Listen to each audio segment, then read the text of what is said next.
56 There's a lot of weird cases. stuff going on. Yeah, exactly. That's why we enjoy every week. We enjoy every week here with y'all. Thank you for coming for the IDP Roundtable. We'll let this count up a little bit to give Cecil something to snip, and then we'll go live now. We have not been talking about Malik Reed. Find out why this week and more on the IDP Roundtable. Guru John Norton, Malik Reed, we've had this line of guys in Denver, edge rushers. Unfortunately, this year, Von Miller went down. Bradley Chubb's been coming along. But there's a new sheriff in town, maybe, in Denver. Yeah, Malik Reed come on very strong the last few games. And we saw Jeremiah Atachu put up good numbers in that position. And then he went down, and Malik Reed was the next guy up. And he's putting up even better numbers than what Atachu did. So there's quite a bit of, I guess, competition to get on the field between those guys. Atachu's back now, healthy enough to play again. But it doesn't look like they're going to put him right back in there. Reed's going to continue to hold the job. And we've also got a potential for Von Miller to return at some point, which has been discussed. So Denver could wind up being rather strong defensively here within the next few weeks, just in time for them to maybe make a postseason run. If you're in the right kind of league where you're getting extra points for those big plays and on that, based on that type of scoring, these guys that are playing outside linebacker in this defense aren't going to make a lot of tackles, but there's a lot of big play potential to be had there. Let's stay with the edge rushers. Matt Schauf, SCHAUFDS, DS for Draft Sharks.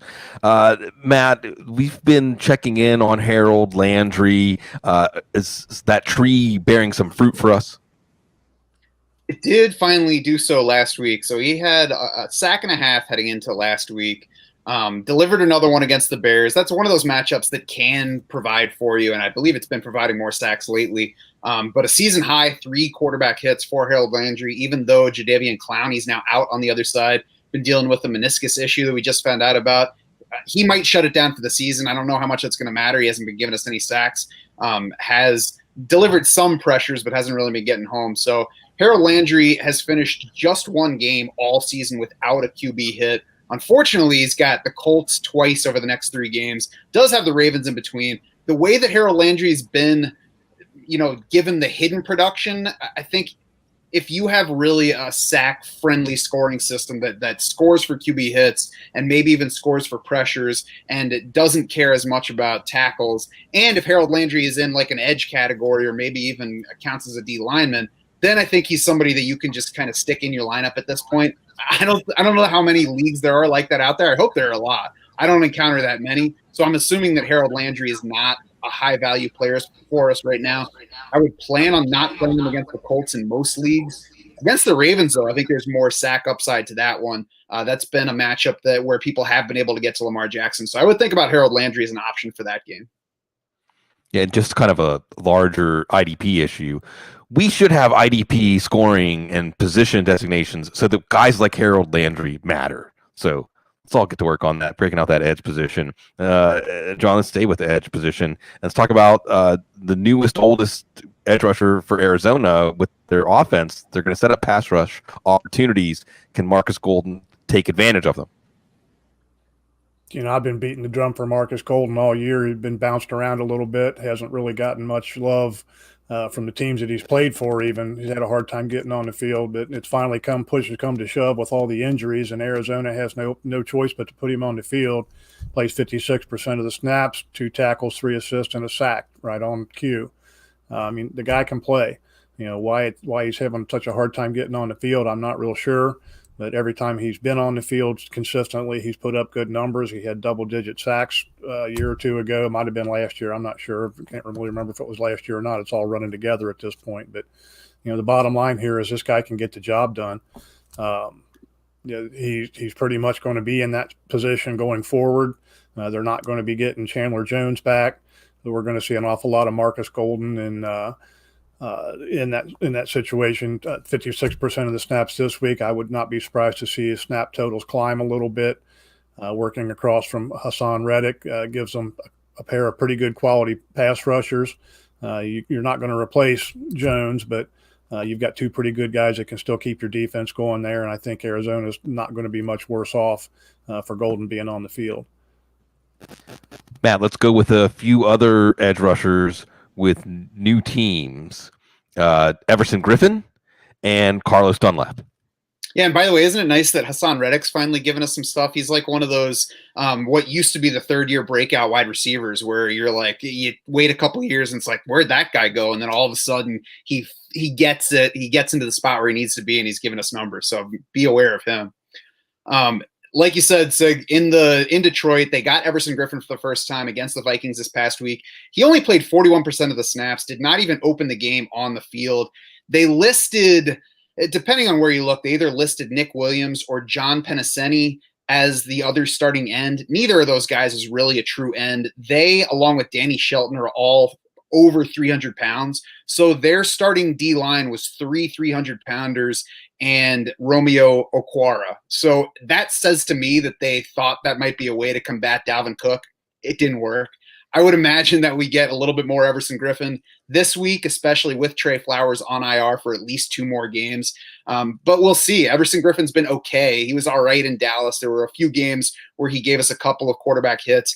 If he can get onto the field for 70+% of the snaps in the upcoming games, then I think there's a chance that Everson Griffin can give us numbers. But it's going to have to be a really favorable matchup for us to give him a shot. Fortunately, this week is Washington. So if you don't have already set starters at the DN spots, I think you can take a shot on Griffin there. We'll see what happens. If you get nothing, it'll be easier to sit him against Carolina the next week. John, the big sack master for Buffalo this week was not an edge rusher. It was A.J. Klein. And, we've seen him lurking for bigger jobs in the past, injury fill-in. He's maybe more than just an injury fill-in for the rest of the year? Well, he's definitely going to have plenty of opportunity for the rest of the year. They finally placed Matt Milano on injured reserve, so he's going to be out at least 3 weeks and probably beyond that.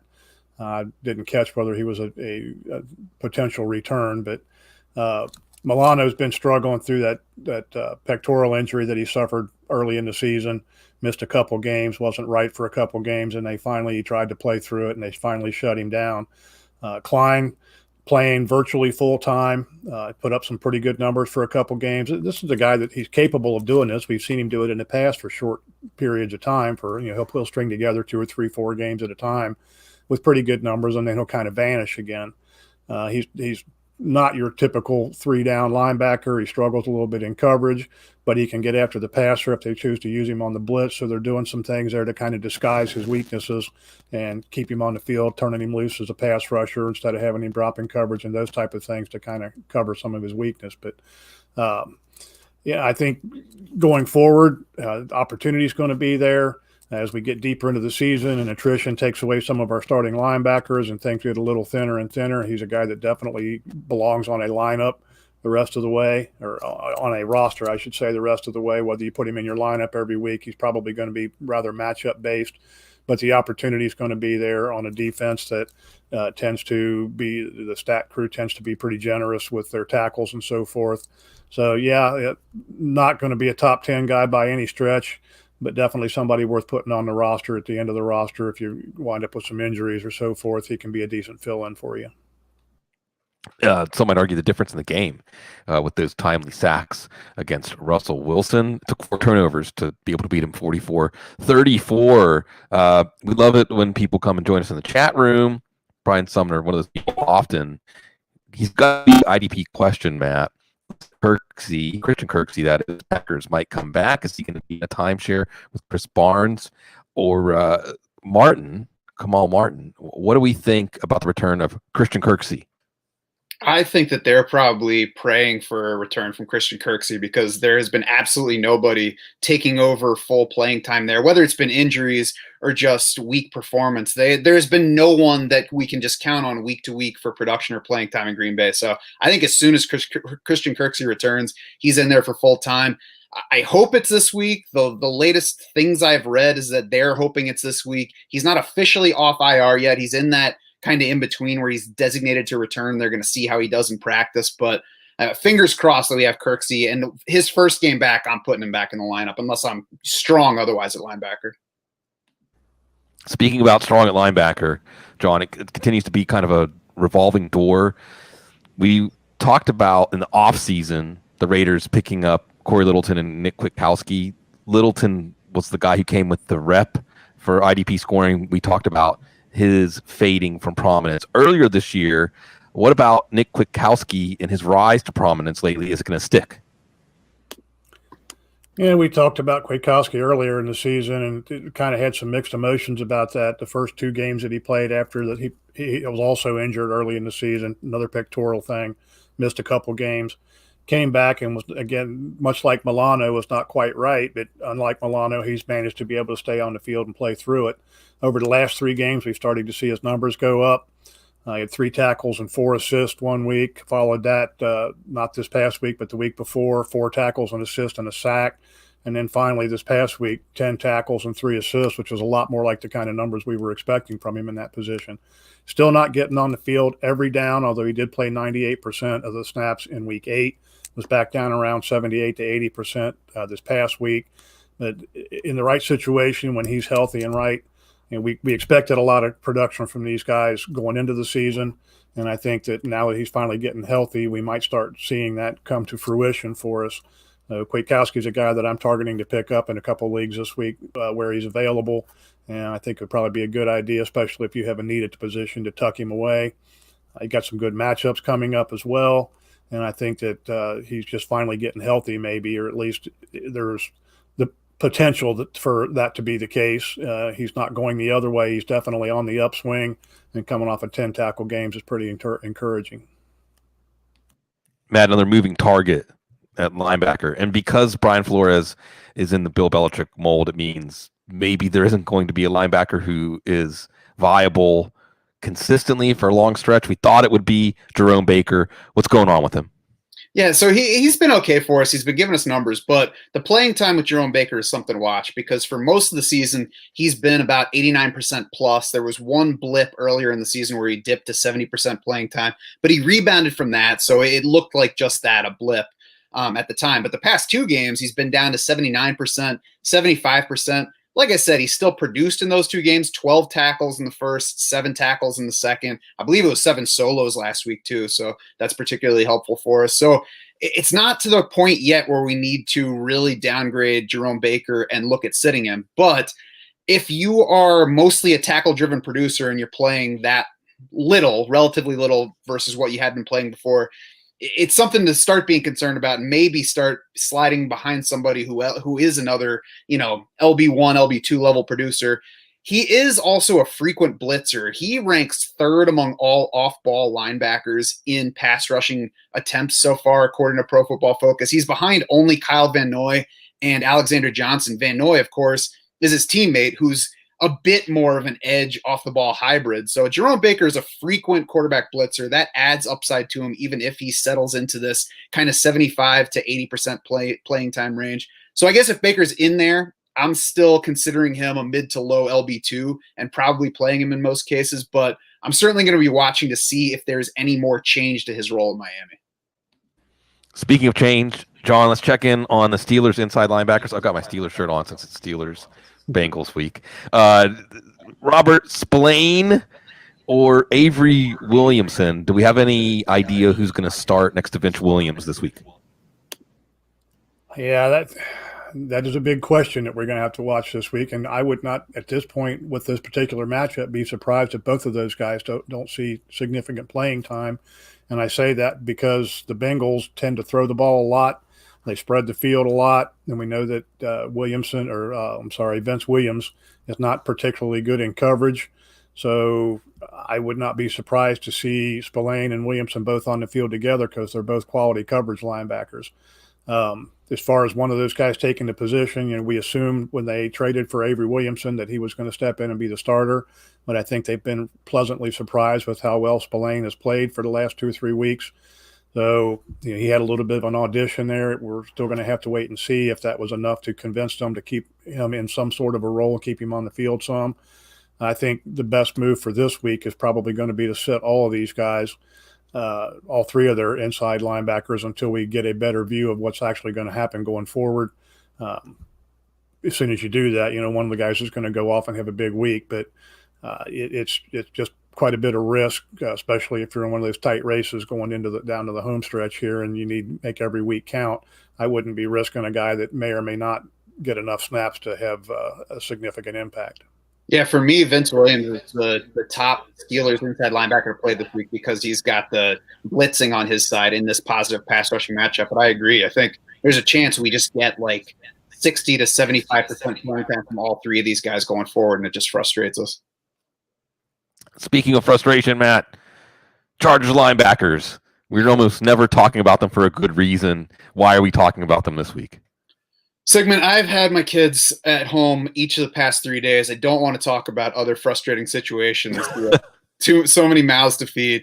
The Chargers, we thought Kaiser White was moving out of the picture, and then he pops back up for 88% playing time in week 9, again leading the linebackers, which he had been for most of the season, but they seem to be moving away from him because he was letting them down. So Kenneth Murray, who had been the guy we could count on for playing time lately, even if it hadn't been for huge numbers, drops down to 52% playing time. Apparently, according to Anthony Lynn, he's having some communication issues, which I guess is a reasonable problem, something to remove an inside linebacker for. But it also seems like when your team is kind of spiraling, maybe you let your young linebacker work it out. Obviously, you think that there's some future with him. And if Kaiser White hasn't been getting it done, stick with him. Denzel Perryman, 74% playing time this past week.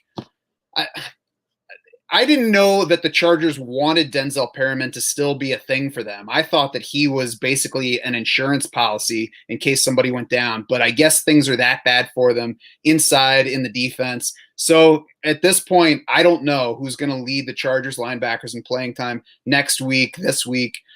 So I can't. It's frustrating for projecting them because you have to put them somewhere. But my best advice is don't put any of them too high. And if it's close between any Chargers linebacker and somebody else, probably lean toward the other one, unless it's Avery Williamson, Robert Spillane, I guess. Yeah.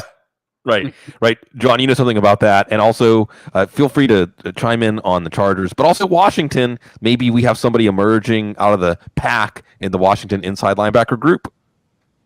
Yeah, that Chargers situation is just a head shaker. I'm not sure they know what the heck they're doing. I don't think they wanted Denzel Perryman to be that big of a factor, but they just can't figure out what they're doing. They almost act like a team that's playing so poorly that they're just rolling the dice and pulling hats out of the names out of the hat and saying, all right, you two are going to be in for a while, and then we're going to put these two in for a while, and we're going to see if anybody can make us better. And it's just not happening there. So I completely agree with Matt's take on that. I'm going to keep all these guys away from my lineup as much as possible. And I just can't trust any of them. And I've been a big Murray fan pretty much all season. And then he gets benched and replaced by Perryman in this game for who knows what reason. What they say communication issues, that could mean a lot of different things. Who knows what's really going on there. And if you're looking for somebody to pick up to cover for maybe having Kaiser White or Murray on your team, Cole Holcomb might be a guy that you can target here. We missed a bunch of games early in the season. As he started getting back onto the field, we started seeing some numbers coming with the playing time. Playing time has increased each of the last 3 games. Played 90% in week 9. Numbers didn't really follow along, still put up decent numbers, but nothing really to write home about. But the playing time continues to rise. He's in a good situation, and he's somebody that you might be able to pick up and plug in late in the season, or certainly those of you out there in dynasty leagues, he's somebody you may want to target, especially if you're out of it and you're kind of stockpiling for next year and trying to get in some young talent to fill on your roster to hold over. I think Holcomb's a guy that's going to be a big part of the Washington's plans going forward. Matt, let's go back to the secondary. It seems like when there are new names in a secondary, it's good for IDP fantasy football because those guys get tested. But in the Titans case, you're looking to get some Phillip Rivers interceptions tomorrow night. There's 2 new names, one we know and one we don't know. Give us the latest on the Titans secondary. Yeah, so Desmond King is the guy that they traded for and had the big return touchdown that left Phillip Rivers wailing on his back, trying to, I don't know. I'm not sure if he was trying to tackle or what. But he was trying to look like he was trying to make a tackle. Yeah, I don't know. So Desmond King played about 70% of the snaps. That's kind of what he did for the Chargers too. He's capable of producing somewhat in that role. He's a good player. I'm not really sure why he fell out of favor with the Chargers, but the way they treat all the other positions, maybe it's good on him for falling out of favor there. So not quite at the level where we can trust him in lineups. The guy that came out of nowhere to play full time last week was Breon Borders. He is a fourth-year player who was an undrafted free agent whenever he entered the league, I guess 4 years ago. He joined the team's practice squad in week 3 and had played 7 total snaps for them before Sunday. So that's how things are going in the Titans secondary. They're in really good shape. They dropped Jonathan Joseph and stuck in Breon Borders. We'll see this week if that was an accident, because they obviously can't identify cornerbacks properly and they just grab the guy and shove him into the game.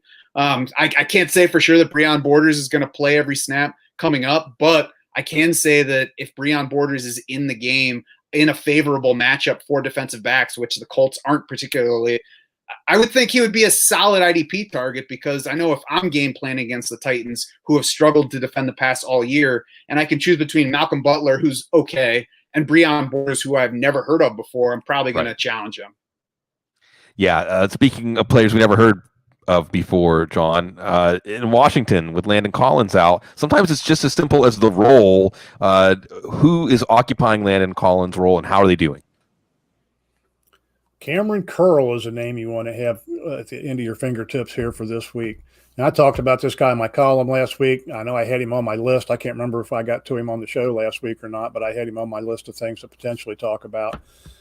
This is a guy that rookie, had a pretty good college career, was rather productive in college, been the backup, got a little bit of playing time early in the season, and then Collins goes down and he gets shoved into a full-time role at the strong safety position. And I'm telling you this last week, if you didn't know the difference in the two numbers, you wouldn't have been able to tell that it wasn't Collins out there on the field. Curl made plays all over the place, 6 tackles, 5 assists, and a sack against the Giants. Full-time role there, just everything that you might expect, and maybe even more than what we've been getting from Collins recently. Maybe sometimes it's a little bit, you get those young guys in there and they get a little more hungry, get a little adrenaline going for a few games. Definitely somebody that if you lost Collins, or if you're in need of somebody at defensive back, this is a guy that's going to be in the starting job for the rest of the season. He's got some pretty good matchups going forward, and there's no reason, other than the fact that you have never heard of him, there's no other reason not to go out there and pick him up and plug him into your starting lineup going forward. And I believe, by the way, that his dad is some level of football coach. And I learned that this week because I tweeted something about the new safeties in Washington, and his dad tweeted back to me to tell me which roles the two guys were playing. I was like, oh, hey, hi, Curl. There you go. Got an insider. Yeah, exactly. Just watch with the draft prospects. If you're too harsh on a draft prospect, that's when you don't want to see the parents. Let's talk, Matt, one more note on the secondary before we get to the guru starts and sits. Jamel Dean, if you're having just a 100-yard dash between all the corners, he would be a good one to put your chip on. He also had a pick 6 earlier this year. What are we looking at with his opportunity? Because when we have a shutdown corner, or in Carlton Davis's case, a budding shutdown corner, we always like to know who the guy is playing on the opposite side. Yeah, he is a guy, Jamel Dean, that I had been waiting for to get more playing time, because I probably overranked him for several weeks earlier in the season, because he'll pop up for numbers and then disappear with less playing time the last week. The past 2 weeks, though, 100%, 97% snap share. He has pushed Sean Murphy-Bunting aside. It had been Murphy-Bunting starting on the outside and sliding into the slot when they're in 3 corner sets. But now it's Jamel Dean, Carlton Davis as the top 2 playing time guys at corner. It didn't mean anything stat-wise against the Saints, because nobody on the Bucs stopped anything that the Saints did last week. But he does have 6 passes defensed for the year. He had 17 of them last year in 13 games, and most of the time that he played last year was not at starter level. So it was really high production in plays on the ball for Jamel Dean last year. Got the Panthers coming up this week. That should be a good spot for numbers with DJ Moore and Robbie Anderson, the primary 2 receivers, at least until last week when Curtis Samuel all of a sudden popped up. And then the Rams the following week. So 2 decent spots, especially some upside with Jared Goff in the next game. But as long as Jamel Dean stays a full-time player, I think he's a guy worth starting every week in cornerback required leagues, especially if you have to start 2 of them. Matt, before I toss it back to John for the matchups this week, we love it when people come to the chat room. So Marty wants to know, is Harvey Lange worth a pickup, Matt? No. John's also shaking his head. If you're not here, John, feel free to explain your head shake and give us the week 10 starts and sits. No. That's all the explanation you really need there. Harvey Lange is a converted outside linebacker that got stuck in there because Blake Cashman wasn't ready to play yet, and they were counting on him to come back and be able to play when they got rid of Avery Williamson, and he's just not healthy enough with the hamstring. So, Harvey Lange is a placeholder at best. Super fun name, though. Yeah. Yes. All right, what do we have as we go to set our lineups, John, for week 10? All right, some guys we want to try to get into our lineup this week. Sam Franklin's another one of those names that you probably haven't heard often. You might have heard us talking about him in the last couple of weeks. Took over at the strong safety position in Carolina against Tampa Bay this week. This was kind of it depends. If Jeremy Chin plays, you probably don't want to start Franklin. But if Chin is out again this week, Franklin at that strong safety spot last week moved up into a linebacker depth in a lot of situations, nickel situations, and so forth. Came away with 5 tackles, 2 assists, and a sack in the game. He'll probably continue to move up there a little bit as long as Chin's not able to go, just because they are kind of short at the weak side linebacker position. They had Carter also fill in on running downs there. But Franklin kind of got the tick in production from that injury. Eric Rowe versus the Chargers. We've talked about Eric Rowe a little bit in the past. This is a guy he had one big game a couple weeks ago. He's not somebody that's going to have big numbers for you, big play numbers, interceptions, and all that kind of stuff on any type of consistent basis. But he has put up at least 5 solo tackles in 5 of the last 6 games. You can do a lot worse as a DB3. Got a pretty solid matchup this week as well against the Chargers. Adrian Phillips versus Baltimore. And this one, he's going to have more value if Jawan Bentley continues to set with his groin issue. Phillips last week, which we've seen him do quite a bit in the past, played a lot of linebacker depth, was on the field for 89% of the snaps. The Ravens are going to run the ball a lot. The thing with Phillips this past week, he had 6 tackles in the first 2 series of the game, and he ended up 7-1 on the night. But that was more on the Jets moving away from a running game, even though it was working. But Phillips is a guy that's going to have a lot of opportunity going forward, and I love this matchup. Cameron Curl, I already talked about him a little bit against Detroit. In week 5, all 3 of the Saints safeties had 5 solo tackles against the Lions. Week 6, Josh Jones was 8-2-0. Week 7, Keanu Neal, 10 tackles, an assist, and a sack. Week 8, Kerry Willis, 5 tackles, and assist. And then last week, Harrison Smith with 7 tackles, 3 assists, and a pick. And it's just a very solid matchup. Another good reason to go out there and grab Curl. Adrian Amos against Jacksonville. Amos is a guy going into the season that we had mediocre expectations for. We kind of considered him a DB3 type prospect.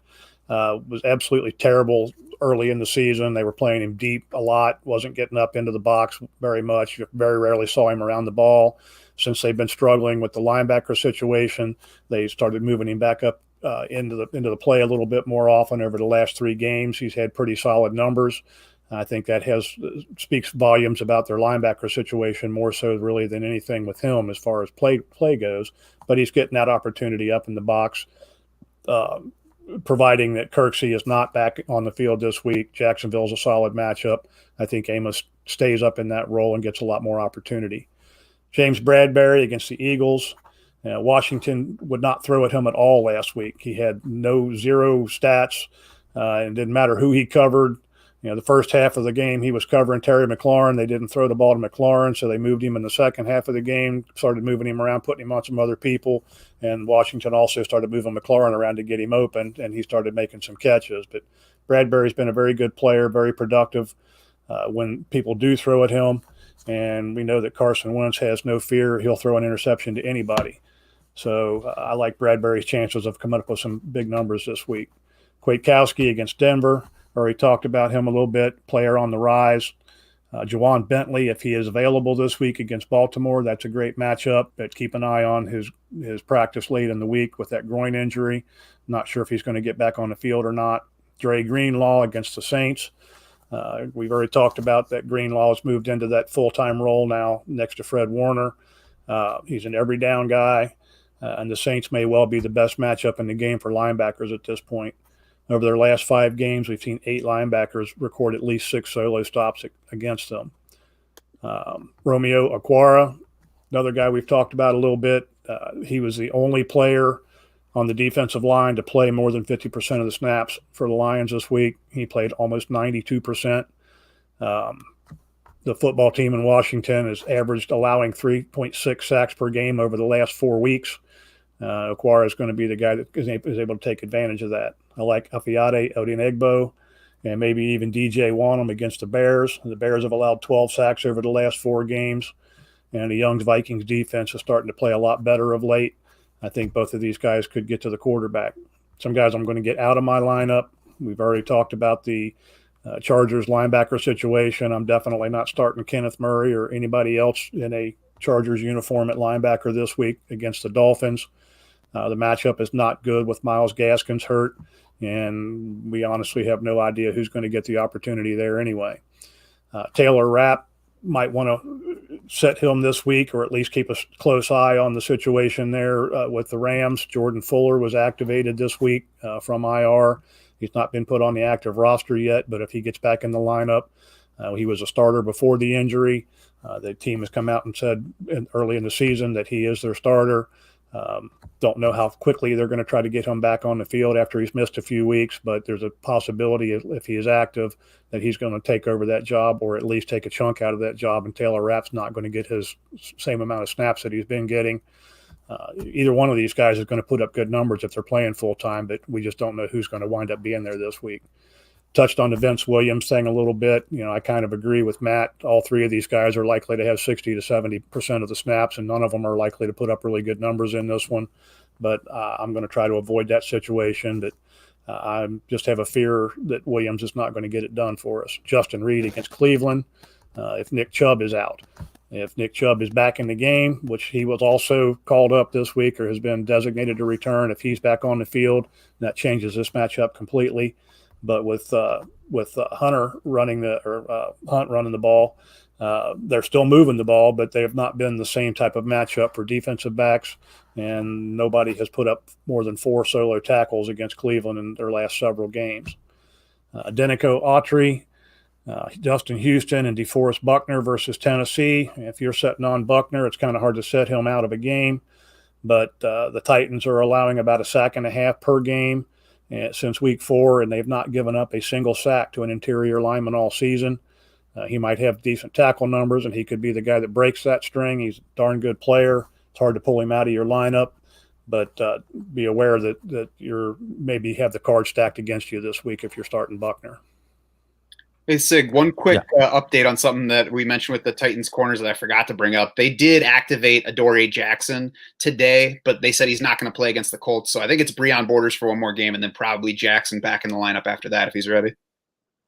And I just want to say before we sign off that I'm glad that John brought up Sam Franklin, who's really one of the reasons they had a chance to upset Kansas City last week. Had tremendous back-to-back plays, and I hope that Justin Burris sits for him when Burris is ready to play after his rib injury. But Franklin's got a great story.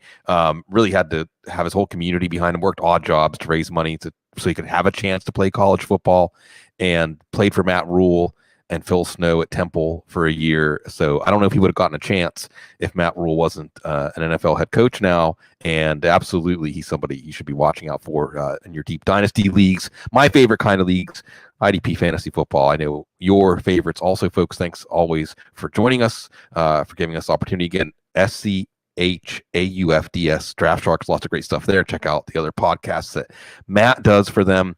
And John Norton, rest of the IDP team. Football guys, you need that extra boost. We got some mid-season discounts.